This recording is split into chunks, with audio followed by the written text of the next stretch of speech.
Video calls के cases में ये बात मायने ही नहीं रखती कि आपने कॉल 5 सेकंड के लिए उठाई या आपने फटाक से 3 सेकंड में इसे फोन को काट दिया हो।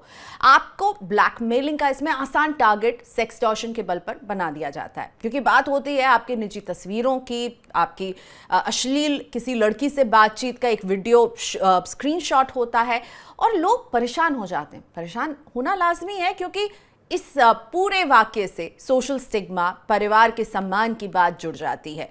अगर इस परिस्थिति में आप फंस जाएं, किसी के साथ भी ऐसा हो सकता है, तो हमारे एक्सपर्ट से समझिए कि इन कॉल्स का, इन सिचुएशन का आपको सामना कैसे करना है। इसकी शिकायत आप कहाँ करेंगे? वीडियो वायरल करने की इनकी जो धमकी होती है, जो बहुत आम है, इसमें कितना दम होता है? तो इन सबको समझाने के लिए मेरे साथ जुड़ रहे हैं साइबर क्राइम इन्वेस्टिगेटर और V4 वेब साइबर सिक्योरिटी के फाउंडर रितेश भाटिया।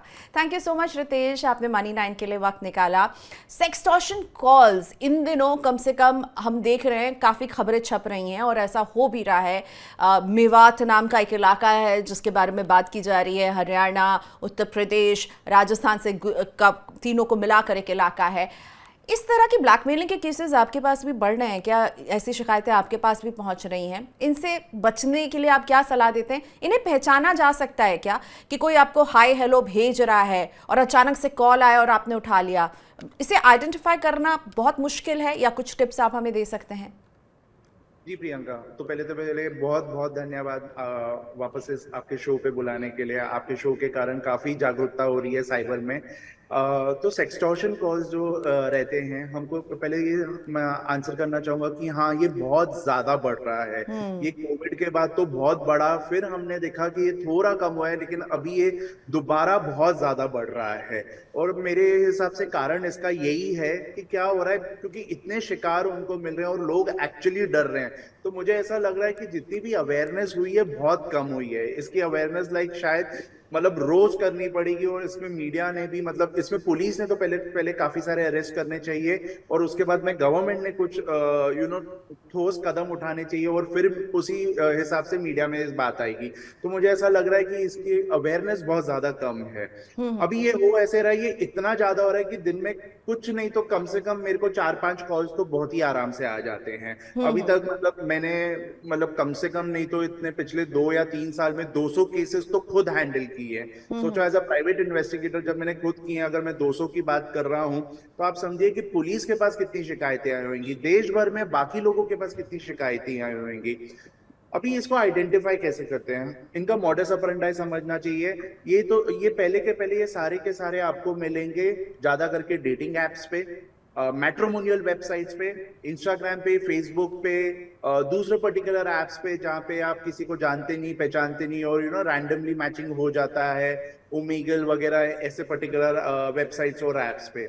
यहाँ पर क्या होता है, एक लड़की रहती है, उसकी एक अच्छी तस्वीर रहती है, वो आपको हाय भेजती है, आपसे बात करना चालू करती है, और वो तुरंत आपको बोलना चाहती है कि चलो व्हाट्सएप कॉल करते हैं, व्हाट्सएप कॉल करते हैं। वही आपका सबसे बड़ा रेड फ्लैग है कि कोई इंसान अगर बोल रहा है कि मुझे व्हाट्सएप वीडियो कॉल करना है, तो हमने समझ लेना चाहिए कि इसके अंदर कुछ ना कुछ तो इश्यूज है ही है। तो अगर वीडियो कॉल करना भी चाहती है, अगर आपको फिर भी ऐसा लगता है कि नहीं मैं एक चांस दे सकता हूँ, कम से कम अपना तो वीडियो आप ऑफ कीजिए, तो ये एक बहुत बहुत जरूरी चीज है। तो पहला अगर आप रेड फ्लैग देखेंगे, तो कोई गर्ल आपको जो सामने से हेलो हाई कर रही है वगैरह, कोई भी प्लेटफॉर्म पे तुरंत बात करना चाह रही है। सेकंड चीज है, वो तुरंत आपसे वीडियो कॉल करना चाह रही है। और मैं ये सेकंड चीज पे इसके लिए बोलना चाहूंगा, पहले वाले केस में कैसे है, वो लोग सीधा बोलते हैं सेक्स कॉल करना चाहते हो क्या, डायरेक्टली वो लोग वैसे ही बात करते हैं और बहुत सारे लोग हाँ बोल देते हैं।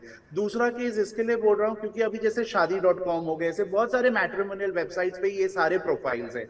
वो लोग पहले थोड़े दिन बात करेंगे और बाद में बोलेंगे कि चलो मेरे को वीडियो कॉल करने का और हम बात करना चाहते हैं। ऐसे भी बहुत सारे केसेस मेरे पास हैं। तो वीडियो कॉल से दूर रहना बहुत ज़रूरी है। रितेश, आप इतने सारे अपने लेवल पर इन्वेस्टिगेशन करते हैं, इस सिचुएशन में कोई फंसता है, शर्म होती है, डर होती है, घर वालों को पता चल जाएगा, इस बहुत सारी मिक्स्ड फीलिंग से कोई भी गुजरता है, आप उन्हें सबसे पहला कदम क्या उठाने के लिए करते हैं कि अगर कोई इस सिचुएशन में फंस गया है, आपकी सलाह क्या होती, क्या कीजिए सबसे पहले?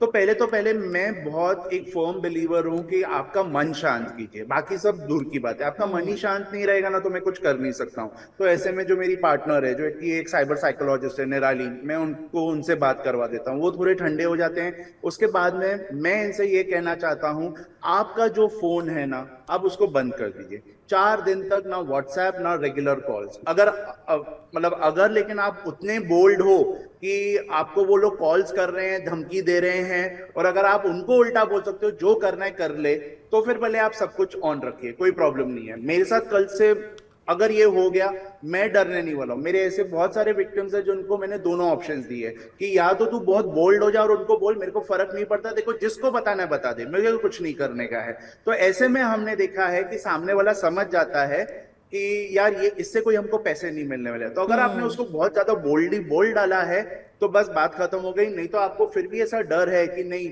यार ये ब्लैकमेल करेगा, क्योंकि इसके बाद नेक्स्ट लेवल क्या होता है, पहले ये समझिए कि वो जो कॉल करने वाला जो होता है वो एक लड़की नहीं होती, एक लड़का होता है। जो आप वो वीडियो देख रहे हो वो एक एक्चुअली एक पॉर्न वेबसाइट से डाउनलोडेड होती है, और वो ये वीडियो प्ले कर रहे होते हैं। तो आप एक्चुअली कोई लड़की के साथ बात ही नहीं कर रहे हो शुरू से।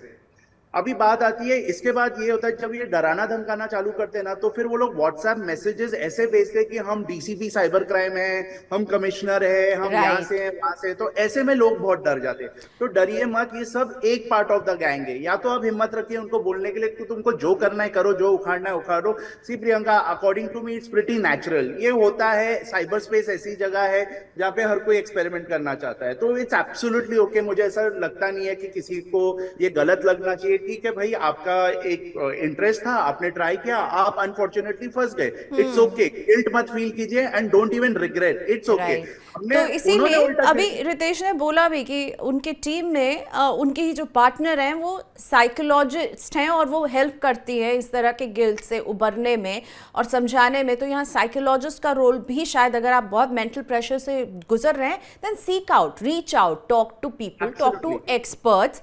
And two things that stands out in Ritesh conversation. First, या तो आप फोन बिल्कुल बंद कर दीजिए। दूसरा, हिम्मत है तो बोलिए, आपको जो करना है कीजिए, डरना मना है, डरिए मत। बुलिंग को गिव इन करेंगे तो वो आप पर और ज्यादा जो है आप पर प्रेशर बनाएगा।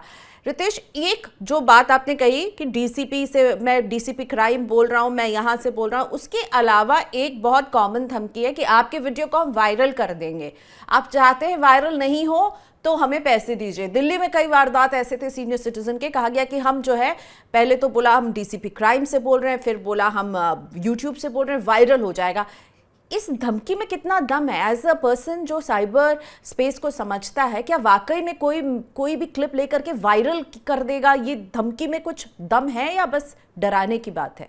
ये सिर्फ डराने की बात है, ये सब बकवास बात है, कोई उनके पास कुछ करता नहीं है। देखो वो लोग है ना, अगर आपने जैसे मतलब आपको तो ऑलरेडी इनका मोडस ऑपरेंडी पता है, वो अपना टाइम नहीं बर्बाद करते हैं। उनको मालूम है ये बकरा नहीं तो दूसरा बकरा, क्योंकि हर बकरा आपका शो नहीं देख रहा है, हर आदमी आपका शो नहीं देख रहा है, हर आदमी मेरे को नहीं जानता है, हर आदमी कोई दूसरे एक्सपर्ट्स को नहीं जानता है। तो कहीं ना कहीं उनको भी मालूम है कि 10 में से 2 तो फंसेंगे, और वो लोग उस पर टारगेट करते हैं। तो वो लोग अपना टाइम वेस्ट ही नहीं करते, और उनको इतना सारा वीडियो लेके वो लोग अपनी फोन की मेमोरी भी फुल नहीं करते हैं।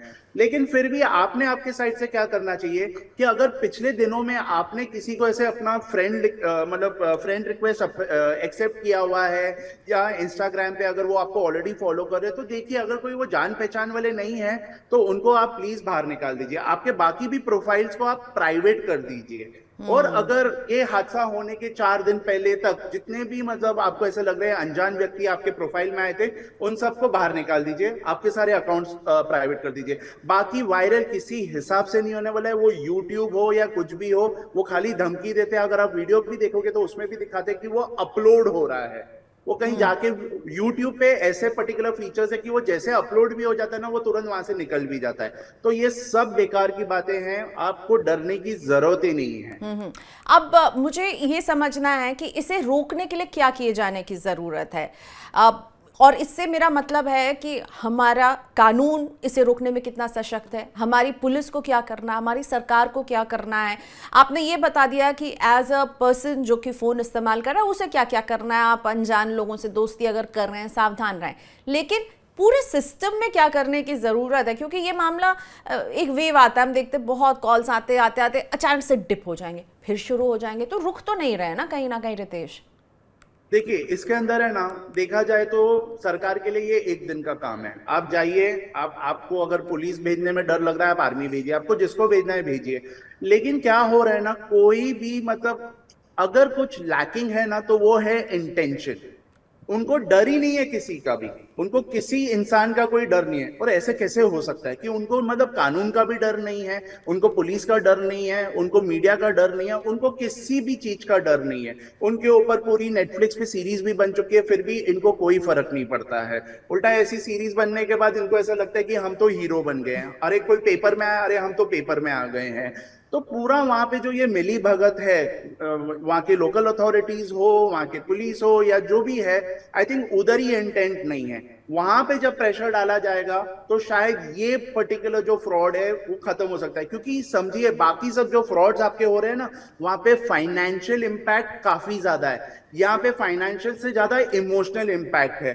अभी भी यहाँ पर निराली के पास कोई काउंसलिंग के लिए आ रहा है जो 1 साल पहले शिकार हुआ था। सोचो, 1 साल तक वो बोलता है मैं कहीं बाहर नहीं निकल पा रहा हूँ, मुझे कितना डर लगता है, मेरे को हमेशा ऐसा लगता रहता है मेरा वीडियो वायरल है, मेरा वीडियो वायरल है। तो इसका जो मानसिक ये है मतलब इफेक्ट है, दैट इज लाइक ट्रिमेंडस। तो आप हमारे प्लेटफॉर्म से सरकार को क्या कहना चाहेंगे? वो क्या कदम है आप कह रहे हैं सरकार के लिए, अगर ये एक दिन का काम है, उन्हें क्या करना चाहिए?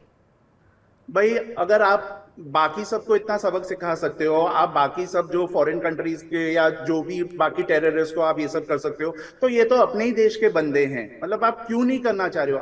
आपको दिक्कत कहाँ आ रही है? आपको जगह पता है, जैसे आपने बताया मेवाट में होता है, ये बंगाल से हो रहा है, तो दिक्कत क्या आ रही है? पुलिस भी आपकी, ये पूरा एमएचए के अंडर आता है। तो क्या क्या ऐसा क्या है कि वो लोग आपसे भी नहीं डरते हैं? और ये पर्टिकुलर चीज है जिससे लोगों का फाइनेंशियली नहीं, लेकिन कितने सारे कभी कभी हमने लोगों के सुसाइड सुने हुए हैं, कोई लोग सुसाइडल हो गए हैं, उनका मेंटली इतना हो जा रहा है। तो आप क्या कर रहे हो? और आपके लिए एक दिन का काम इसके लिए है क्योंकि आपको चाहिए तो आप तो पूरी आर्मी भेज सकते हो, पूरी पुलिस की फौज भेज सकते हो, तीनों स्टेट्स की पुलिस की फौज भेज सकते हो। आप कहीं ना कहीं इतने सारे, हम डिजिटल इंडिया की बात करते हैं, हम टेक्नोलॉजिकली में आप बोलते हैं हम 5G में आ चुके हैं, तो क्या हम इनको ट्रेस नहीं कर सकते हैं? बहुत आसानी से ट्रेस कर सकते हैं। तो विल पावर की कमी है, where there is a will there is a way, और यही शायद रितेश पॉइंट आउट कर रहे हैं। Ritesh, now I want to come back to financial frauds. Okay, ये भी एक बड़ा खतरा है, खास तौर पर मैं देखती हूँ सीनियर सिटीजन्स, हम इतने डिजिटल पेमेंट के एवेन्यूज यूज कर रहे हैं, इनसे बचने के लिए आप क्या बोलना चाहेंगे उन लोगों को जो डिजिटल फाइनेंशियल इंस्ट्रूमेंट्स यूज कर रहे हैं, शायद नहीं समझते और फ्रॉड में फंस जाते हैं? उनके लिए आपकी क्या सलाह रहती है? देखिए, क्योंकि आपने सीनियर सिटीजन्स की बात की है, मैं उनको एक ही चीज बोलना चाहूंगा, वेरीफाई कीजिए। आपको कॉल आता है, वेरीफाई कीजिए कि वो कौन है, कहां से, आप वेरीफाई कीजिए, क्योंकि यही तो आपकी खूबी रही है। आप शुरू से, क्योंकि आप हमसे उम्र में भी बड़े हैं, अनुभव में भी इतने बड़े हैं, आप शुरू से वेरीफाई करते आए हैं चीज। भले फिर वो नोट क्यों नहीं हो, आप हमेशा नोट भी उठा के ऐसे देखते हो कि ये असली है कि नहीं है। तो ये जो कॉल आता है, एसएमएस आता है, आप वेरीफाई कीजिए। आप उस जनरेशन से आते हैं जहां ट्रस्ट आपके लिए सबसे बड़ी चीज रही है, लेकिन इतना समझना, साइबर एरिया में ट्रस्ट सब मतलब ट्रस्ट नाम की कोई चीज ही नहीं है। तो ये आप अगर खाली बस ये दो चीजें आप अपने दिमाग में रखोगे कि I will not trust anyone cyber space में, और मैं हर चीज को वेरीफाई करूंगा। डोंट रिएक्ट इमीडिएटली, जब वो आपको कुछ एक्शन करने के लिए बोले ना, तुरंत नहीं कीजिए। रितेश, आप क्या देखते हैं फाइनेंशियल फ्रॉड में पैसे लॉस करते हैं लोग, क्या वो पैसे वापस मिलने के चांसेस होते हैं या पैसा डूब जाता है जब भी कोई फाइनेंशियल फ्रॉड में फंसता है? तो अब कैसे पैसा मिले, इसको फॉलो अप कैसे करना चाहिए, आप क्या देखते हैं, क्या बोलते हैं? पैसे मिलने के चांसेस आपके 100% है। 100% आपके चांसेस है पैसे मिलने के लिए, प्रोवाइडेड पहले आपको जब जैसे पता चला कि आपके साथ फ्रॉड हुआ है, आप उस 30 मिनट के अंदर ऐसे पर्टिकुलर पुलिस ऑफिसर के पास पहुंचिए जिसके पास सारे नोडल ऑफिसर्स का कॉन्टैक्ट है। आपके पास 30 मिनट है, उस पर्टिकुलर टाइम तक आप आपका अकाउंट ब्लॉक कर दीजिए या जो भी कीजिए, लेकिन साथ ही साथ आप पुलिस स्टेशन के तरफ जाइए। कोई फोन वोन का मेरे को लगता नहीं है, क्योंकि बहुत बार ऐसे भी हुआ, अगर आपने 1930 पे कॉल किया है तो वो लोग ने भी आपको ज्ञान प्रवचन देना चालू कर देते। तो इससे अच्छा है कि आप भले जब आप पुलिस स्टेशन जा रहे हो तब आप 1930 पे कॉल कीजिए। अगर कोई एक अच्छे ऑफिसर ने उठाया तो वो तो डेफिनेटली आपको उसी टाइम वो हेल्प करेगा पैसे ब्लॉक करने के लिए। नहीं तो सॉरी, नहीं तो ऐसा मतलब पुलिस स्टेशन पे जाइए आपके साइबर में या तो लोकल में, जो एक नोडल ऑफिसर को, जैसे मेरे पैसे चले गए, मेरा एचडीएफसी बैंक है, मेरे पैसे कहाँ गए, मैंने जिस फ्रॉस्टर को दिया है मान लीजिए वो कोई बंधन बैंक का है, तो ये जो पुलिस ऑफिसर है उसने वो बंधन बैंक के नोडल ऑफिसर को कांटेक्ट करना चाहिए और बोलना चाहिए देखो मेरे पास ऐसा कंप्लेनेंट आया है, मैंने वेरीफाई किया हुआ है, प्लीज इसके जो 15,000 50,000 जितने भी है इसको ब्लॉक करो। हम सामने वाले का अकाउंट फ्रीज करने की बात नहीं कर रहे हैं, हम बोल रहे हैं उसके अंदर जो पैसा है उसको आप ब्लॉक करो। तो मेरे हिसाब से ये 100% पॉसिबल है, लेकिन वापस से बात वही आती है, इंटेंट। हर चीज घूम फिर के यूजर के ऊपर आती है। एंड मैं अभी बिल्कुल भी उसमें बिलीव नहीं करता हूं कि ये सारी रिस्पॉन्सिबिलिटीज अभी यूजर की है। बस हो गया यूजर्स को ज्ञान देने का। अभी अगर काम करना है तो बैंक्स ने काम करना है, पुलिस ने करना है, गवर्नमेंट ने करना है। Absolutely, I am with you, totally with you on this. आपने ये तो बता दिया फाइनेंशियल फ्रॉड को आप 30 मिनट में रिपोर्ट कीजिए। सेक्सटॉर्शन की हम बात कर रहे थे जहाँ से हमारी बातचीत शुरू हुई, उसको कहाँ रिपोर्ट करना चाहिए? देर अगर हो गई है, कई बार लोग कुछ पेमेंट कर देते हैं और फिर लगता है कि अब क्या करें, ये तो मांग बढ़ती जा रही है, तो इसमें टाइम फैक्टर कितना मायने रखता है? और इसमें भी क्या पुलिस के पास ही जाना चाहिए, राइट? साइबर क्राइम को हम अप्रोच करेंगे या जो मेरे घर के पास का जो थाना है वहां जाऊं? अभी हर पुलिस स्टेशन में एक साइबर पुलिस ऑफिसर रहता ही रहता है। काफी बार ऐसा होता है कि लोगों को शर्म आती है वहां पे जाके ये सब बात करने के लिए। बहुत बार ऐसा भी हुआ है कि पुलिस भी काफी इनसेंसिटिव हुआ है, उन्होंने तो बहुत सारी विक्टिम्स को ऐसे भी बोला हुआ है यार तुम तो लड़के हो, तुम्हें क्या फर्क पड़ता है। तो मेरे हिसाब से ये सब बातें नहीं करनी चाहिए, क्योंकि विक्टिम विक्टिम होता है, लड़का हो या नहीं हो, वो अपना न्यूड वीडियो देख के उसको खुद को नहीं अच्छा लगता है कि वो दुनिया के सारे लोग देख रहे हैं। तो ये सारे स्टेटमेंट से आप जरा दूर रहिए। अभी अगर वो विक्टिम को नहीं जम रहा है उस पर्टिकुलर पुलिस स्टेशन में, तो जो गवर्नमेंट की वेबसाइट है www.cybercrime.gov.in, वहां पे जाके रिपोर्ट कीजिए। cybercrime.gov.in, .gov is for government, government का short .gov, .in is .India का शॉर्ट .in, तो cybercrime.gov.in, वहां पे जाके आप रिपोर्ट कर दीजिए। कम से कम गवर्नमेंट को एक स्टेटिस्टिक्स तो मिलता है कि यार ये एक नवा पर्टिकुलर फ्रॉड है, या तो ये इतने सालों से चल रहा है, सेक्सटॉर्शन बढ़ता ही जा रहा है, बढ़ता ही जा रहा है। तो हिम्मत दिखाइए, जहां पे आप इतनी हिम्मत दिखा रहे हैं सामने वाले को ये बोलने के लिए तुमसे जो बनता है करो, वहां पे ये भी हिम्मत दिखाइए कि आप जाके ऑनलाइन इसको रिपोर्ट करें।